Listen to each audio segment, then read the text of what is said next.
I didn't realize my marriage was ending when Ethan first mentioned the word divorce. I realized it much earlier, on a quiet Sunday evening at his parents' house, sitting at a long, polished dining table where people began talking about my life as if I was no longer part of it.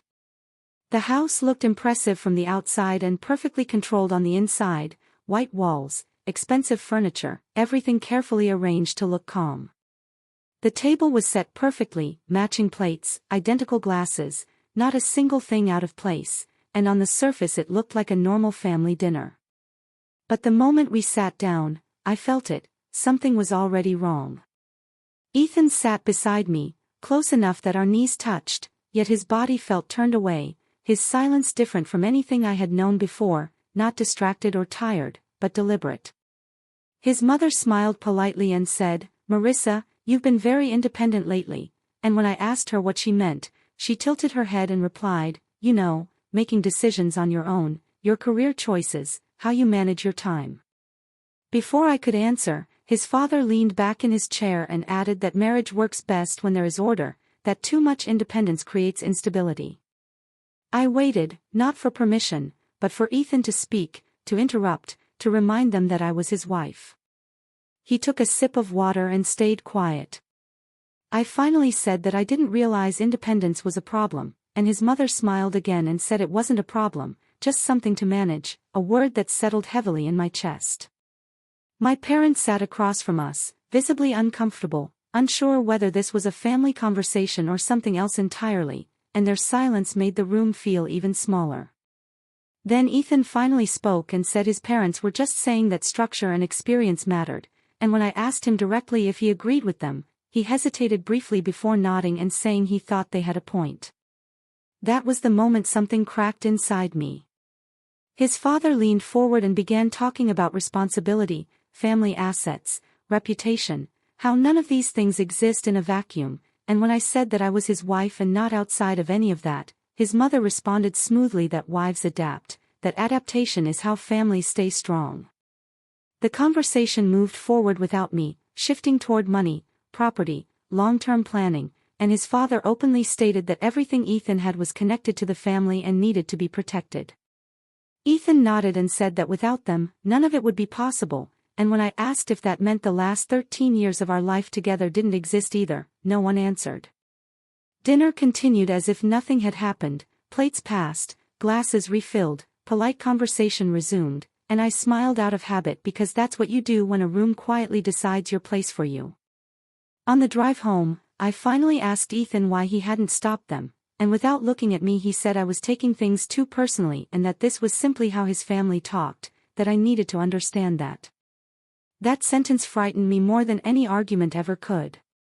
When we got home, he went straight into his office and closed the door, leaving me sitting on the edge of the bed in a house that suddenly felt unfamiliar, and I understood then that while I was still married, I was already alone. The following week passed without explosions or fights, just a slow tightening, and a few days later his parents invited us again, this time for tea, something that sounded harmless until we sat in their living room and his mother said they had been thinking about my future. When I asked what she meant, she said gently that I seemed unsettled and that this environment might not be what I needed, and when I laughed out of disbelief and asked if they were suggesting I leave, she quickly corrected herself and said they were only suggesting I consider what was realistic. I turned to Ethan and asked if he was part of this conversation or just listening again, and he finally looked at me and said we needed to be honest, that the tension wasn't good for anyone. I asked him who was creating that tension, but he didn't answer, he just said that love wasn't enough anymore. That sentence didn't break me, it clarified everything. Later that night, standing in our kitchen, he leaned against the counter and said calmly that if things didn't improve, divorce was an option, and when I asked him what would happen to me, he shrugged and explained that the house was his, the accounts were structured, and I would take my personal belongings and move on. There was no anger in his voice, just certainty, and as I watched him walk away, convinced I would accept this future because he believed I had nowhere else to stand, I made a quiet decision lying in bed that night. I would stop reacting, and I would start paying attention. After that night, the house didn't become louder or colder, it became controlled, like every word had to pass through permission first. Ethan stopped arguing entirely and started managing. Conversations were shorter, answers were practical, and anything emotional was dismissed as unnecessary. A few days after the tea incident, I noticed my access to one of our shared accounts was gone, and when I asked him about it, he didn't even look surprised. He said it was temporary, that he was reorganizing things to reduce stress, and that I didn't need to worry about money because he had everything handled. I told him calmly that I liked knowing where things stood, and he replied, "That's exactly the problem, Marissa, you don't need to be involved in everything." That was the first time I said something back without softening it. I told him that being involved wasn't control, it was partnership, and he looked at me for a long moment before saying, "Partnership only works when both people understand their roles." I asked him who decided those roles, and he walked away without answering. That night, lying awake, I thought about all the small things I had quietly done over the years: freelance work I never talked about much, cash gifts I never spent, money I set aside, just in case, not because I didn't trust him back then, but because I trusted myself enough to be careful. It wasn't a fortune, but it was consistent, and I had never touched it. For the first time, that quiet habit stopped feeling unnecessary and started feeling essential. A week later, during another dinner at his parents' house, the tension finally surfaced openly. His father said, directly this time, that uncertainty in a marriage creates instability for everyone involved, and his mother followed by saying that I needed to decide whether I wanted to be part of the family or continue standing apart. I didn't wait for Ethan this time.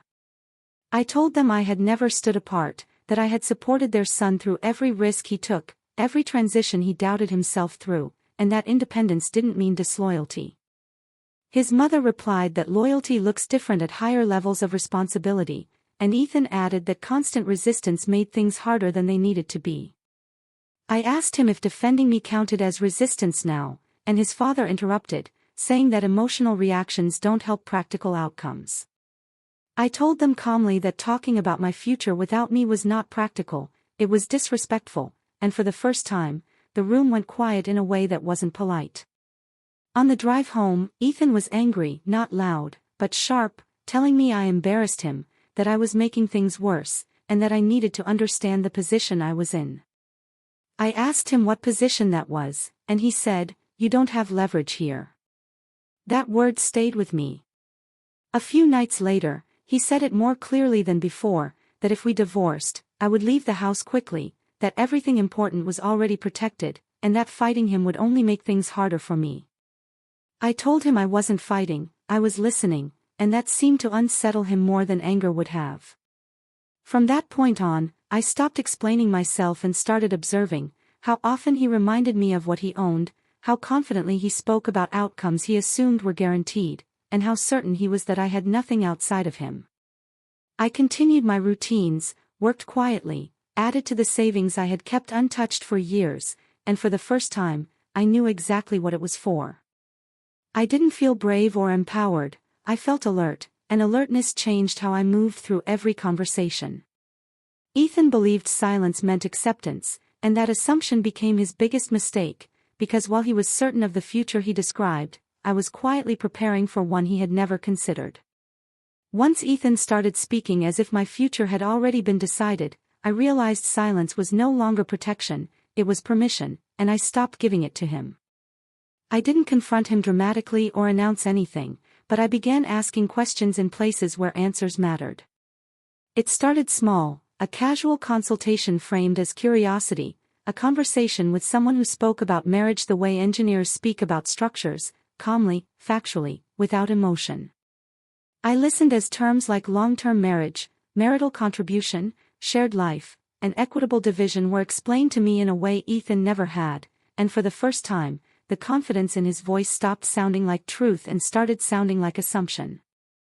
At home, I acted the same, calm, observant, but the difference was internal, because when Ethan said, "Legally, everything is mine," I now knew that wasn't entirely accurate. One night, standing in the kitchen while he scrolled through his phone, I asked him directly how he planned to handle disclosure if we moved forward. He looked up, confused. Disclosure of what? I asked about timelines, documentation, shared accounts, assets acquired during the marriage, and I watched his posture change slightly, just enough to notice. He said I was overthinking, that lawyers complicate things to make money, and that I should trust him to handle it fairly. I replied that fairness isn't something one person decides alone, and that was the first time he raised his voice, telling me I was becoming difficult and paranoid. I told him calmly that being informed wasn't paranoia, it was responsibility, and he accused me of being influenced, asking who I had been talking to. I said no one specific, just professionals, and that word, professionals, stayed in the air longer than either of us expected. His parents called the next day, his mother reminding me gently that legal paths destroy families, his father warning me that resistance would only isolate me further, and when I told them I wasn't resisting, I was preparing, the tone shifted from concern to pressure.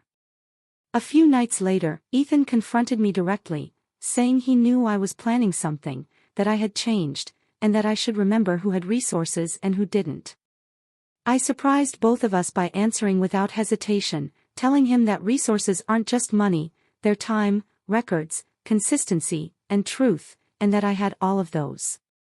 He laughed it off, but not comfortably, and said I was overestimating my position. I didn't argue, because argument would have reassured him that he was still in control.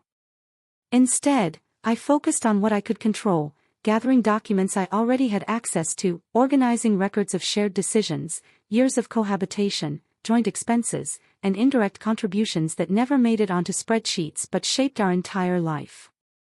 I continued adding quietly to the savings I had built over time, not touching it, just knowing it existed, knowing it would give me options when options mattered. Ethan began watching me more closely, asking casual questions that weren't casual at all, commenting on my routines, my schedule, my calm, and I understood that unpredictability unsettles people who rely on certainty. One evening, after another tense conversation, he said, almost accusingly, "You're acting like you're not afraid anymore," and I told him the truth, that fear changes shape once you understand what's actually at stake. That night, lying awake, I realized something that would shape everything that followed. He was still negotiating with the version of me who didn't know better, and that version no longer existed. By the time Ethan realized I was no longer moving blindly, the atmosphere in the house had already shifted into something sharper, more alert, as if every interaction was being measured. He began coming home later, locking his office door more often, and speaking to me in careful, rehearsed sentences that sounded less like conversation and more like positioning. One evening, after dinner, he told me we needed to talk seriously, and sat across from me at the kitchen island with his arms crossed, saying that his parents were concerned about my behavior, that they felt I was becoming combative and unrealistic. I told him calmly that I hadn't raised my voice once, that asking questions wasn't aggression, and that if his parents were uncomfortable, it was because they no longer controlled the narrative. He didn't like that answer. He leaned forward and said, "You need to understand something very clearly. If this goes to court, you don't walk out of this house with anything meaningful." That was the moment I decided to stop protecting his assumptions. I told him I wasn't planning to walk out with nothing, and he laughed, asking me how exactly I planned to change reality. I looked at him and said, "By not being as unprepared as you think." The room went quiet. He asked me directly if I had money of my own, and for the first time, I didn't dodge the question. I told him yes, not a shared account, not family money, but savings I had built slowly over years, freelance work, cash gifts, careful decisions, money I never needed until now. His expression shifted from confidence to irritation, and he said that hiding money in a marriage was betrayal. I replied that it wasn't hidden, it was untouched, and that independence doesn't stop being valid just because marriage exists. 2 days later, his parents called us in again, this time not for tea or dinner, but for what they called a family conversation. His father spoke first, saying they knew I was consulting people, that this was becoming hostile, and that legal routes would only damage everyone involved. His mother added that I should be grateful for the life I had been given, that many women would accept less without question. I told them I wasn't ungrateful, I was informed, and that those were not the same thing. Ethan interrupted, saying I was being unreasonable and that compromise was still possible if I stopped escalating. I asked him what compromise meant to him, and his father answered instead, saying it meant leaving quietly and allowing things to stay within the family.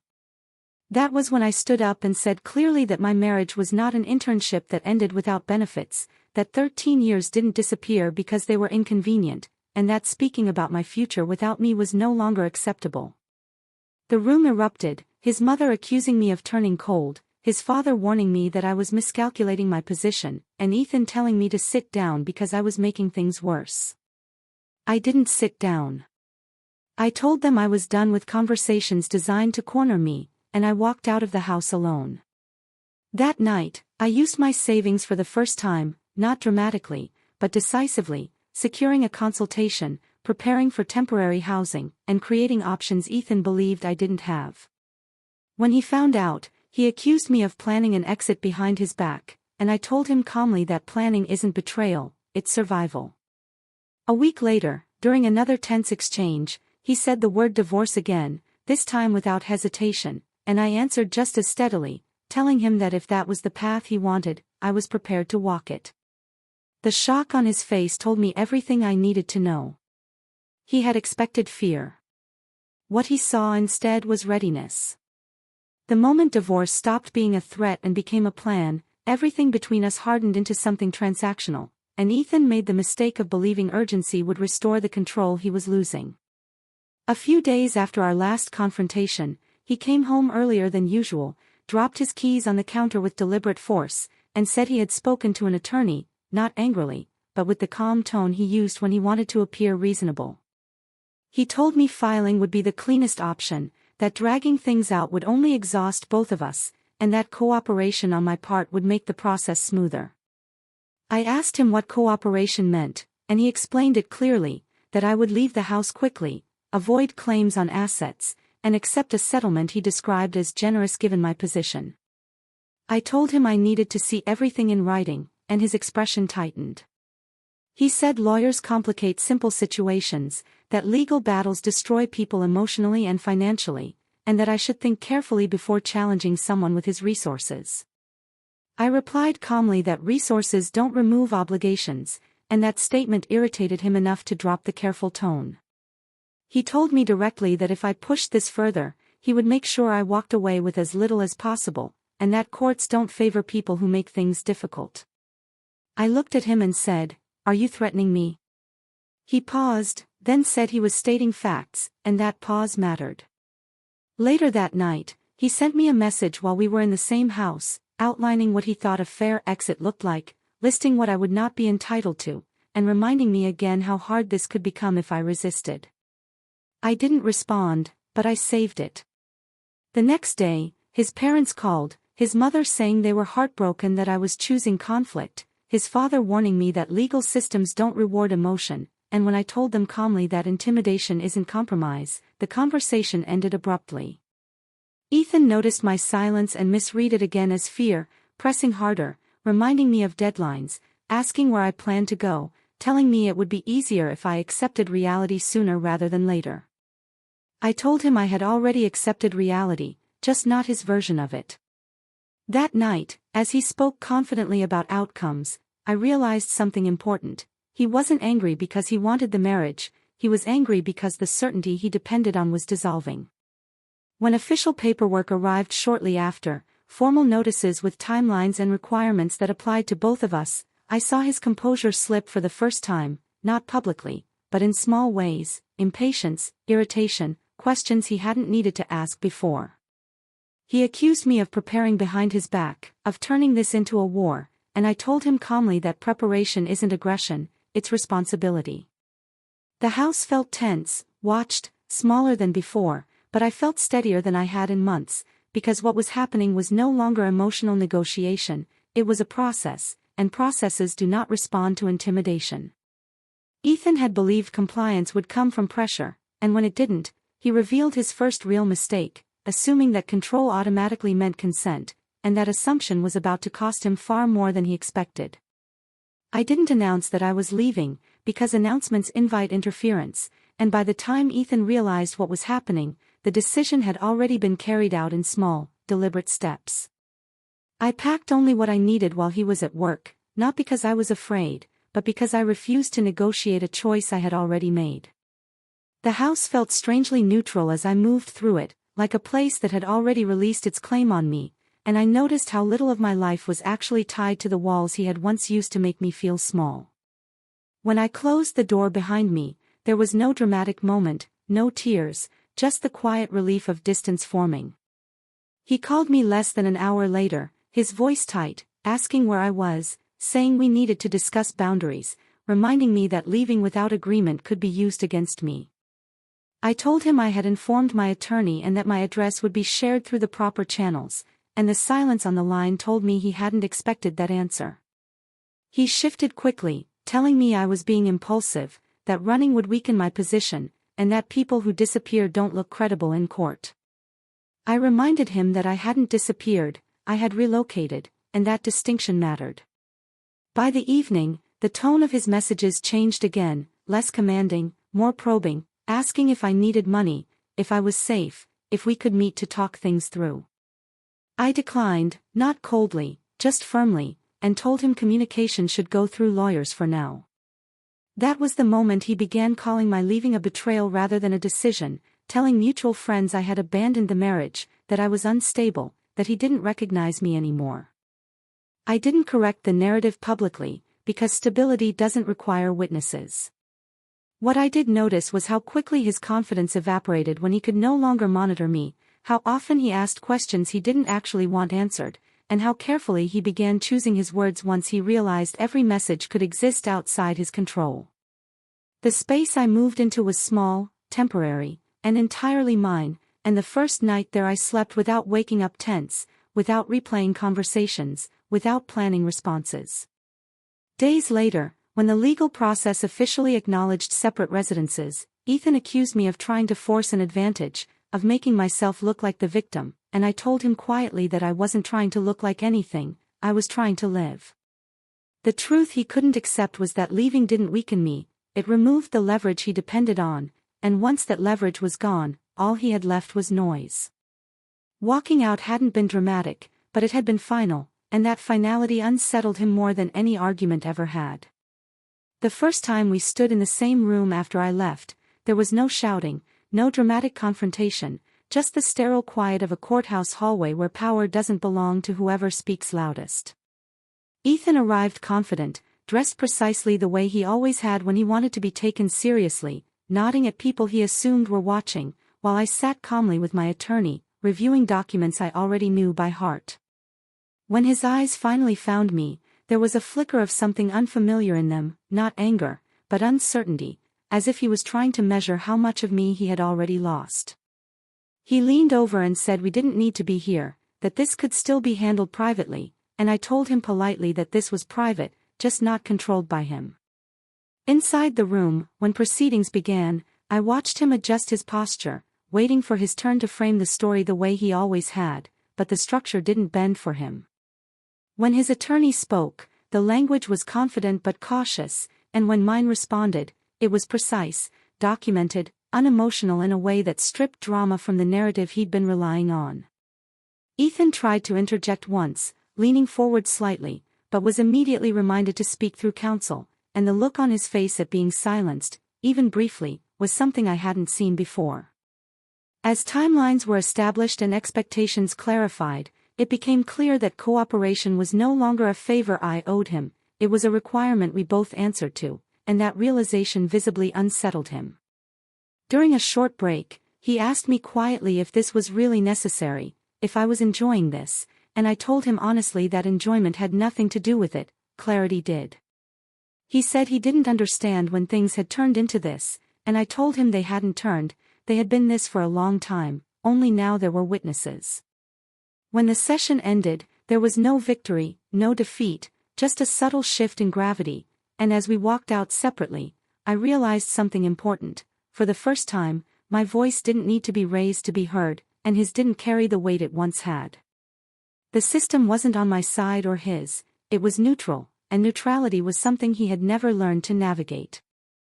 That day didn't resolve anything, but it dismantled the illusion that he could steer the outcome by force of personality alone, and once that illusion cracked, everything that followed became inevitable. Ethan didn't attack me directly at first, because direct attacks leave fingerprints, so instead he reshaped the story around me, telling it softly, selectively, to the right people, positioning himself as confused, wounded, reasonable, while painting me as distant, ungrateful, emotionally unstable. Friends I hadn't spoken to in months suddenly checked in, asking vague questions, mentioning concerns they couldn't quite place, and I recognized the pattern immediately, how information was being planted rather than shared. He spoke about stress, about misunderstandings, about how he had tried everything to keep us together, and how I had simply walked away, and for a brief moment I wondered if the version of events he was circulating would take root. I said nothing, not because I didn't care, but because I understood something he didn't. Narratives that require constant reinforcement eventually collapse under their own weight. As weeks passed, people began to notice inconsistencies, timelines that didn't align, details that shifted depending on the audience, and his calm explanations started to sound rehearsed rather than sincere. When asked why he hadn't pursued mediation earlier, his answers became vague. When asked why legal communication had turned so rigid, he deflected. When asked why I had documentation for nearly everything and he had explanations instead, the conversations ended quickly. The more he tried to manage perception, the more obvious the effort became, and effort is visible to those who are paying attention. I watched quietly as invitations stopped coming to him, as mutual acquaintances began speaking to me directly rather than through him, as questions changed from concern to curiosity. One afternoon, he confronted me, frustrated, asking why I wasn't defending myself, why I was letting people believe whatever they wanted, and I told him that truth doesn't panic when misunderstood. He accused me of being calculating, of playing some long game, and I told him I wasn't playing at all, I was just refusing to participate in distortion. What he couldn't grasp was that silence wasn't weakness in this context, it was restraint, and restraint carries a kind of credibility that manipulation never does. By the time he realized his version of events required too much explanation to survive, the damage to his image had already been done, not because I exposed him, but because he exposed himself through overcorrection. I didn't win people over by persuading them, I simply stayed consistent, and consistency is something control-based narratives cannot imitate for long. Watching his story unravel without my involvement was the moment I understood that I no longer needed to fight for my reputation, because it was no longer being defined by him.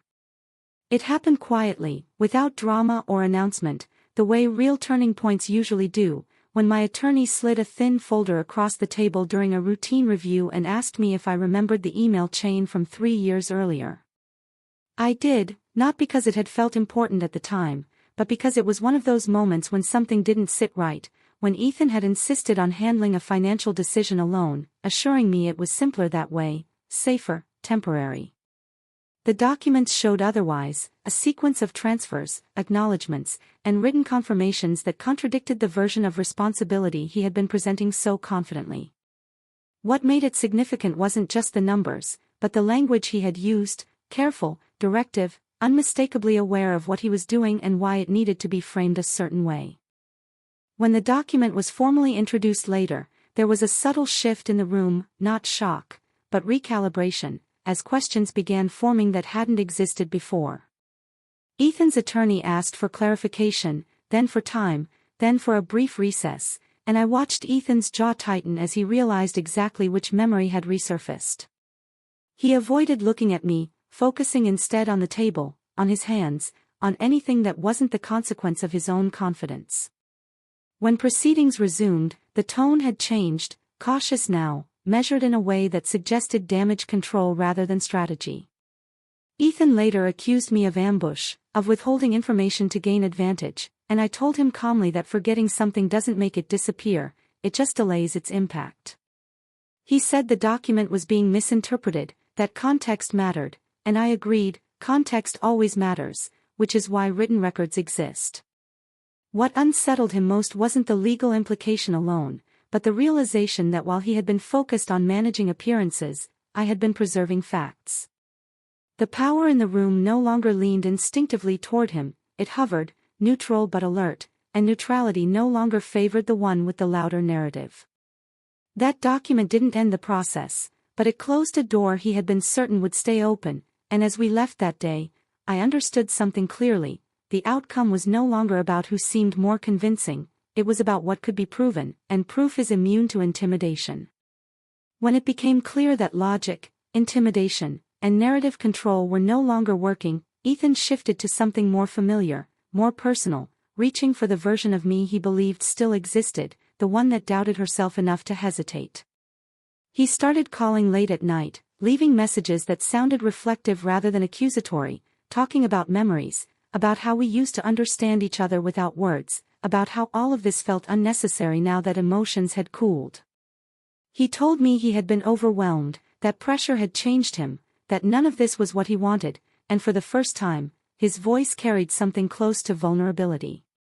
He suggested meeting privately, just to talk, no lawyers, no strategies, no witnesses, and said we both deserved closure that wasn't dictated by paperwork. I listened without interrupting, not because I was tempted, but because I wanted to hear how far he would go. When I finally responded, I told him that closure doesn't come from revisiting the past, it comes from accepting the present, and that the present included boundaries he had already crossed too many times. He accused me then of becoming cold, of erasing years of connection as if they meant nothing, and I told him calmly that remembering isn't the same as returning. His frustration surfaced quickly after that, the softness giving way to sharpness, asking when I had decided to become this person, implying that someone else had influenced me, shaped me, turned me against him. I told him no one had changed me, I had simply stopped shrinking.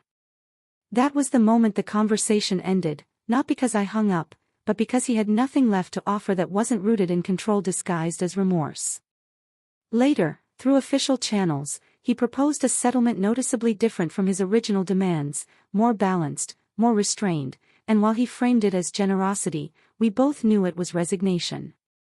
Watching that shift was sobering, not triumphant, because it confirmed something I had already accepted. He hadn't lost me when I left the house, he lost me when he refused to see me as autonomous. That final attempt to pull me back into a familiar dynamic didn't hurt or confuse me, it clarified everything, and clarity is irreversible. By the time the offer was on the table, I wasn't negotiating my freedom anymore, I was formalizing it. The final hearing was brief, almost disappointingly ordinary, as if the system refused to dramatize something that had once consumed so much emotional energy. The judge reviewed timelines, referenced documentation, clarified obligations, and delivered the decision in a steady voice that carried no judgment beyond the facts presented. Assets were divided fairly, boundaries were formalized, and responsibilities were defined with a clarity that left little room for reinterpretation. Ethan listened without interruption, nodding occasionally, his expression controlled but hollow, as if he were absorbing information rather than meaning.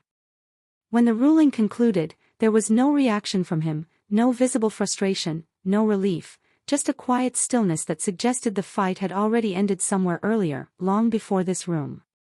I felt something unexpected then, not triumph, not vindication, but a deep sense of closure that didn't need validation. This wasn't about winning, because winning implies opposition, and I no longer felt opposed to him in any meaningful way. As we stood to leave, he looked at me once, not with anger or regret, but with recognition, as if he were finally seeing the version of me that had existed all along, the one he had underestimated.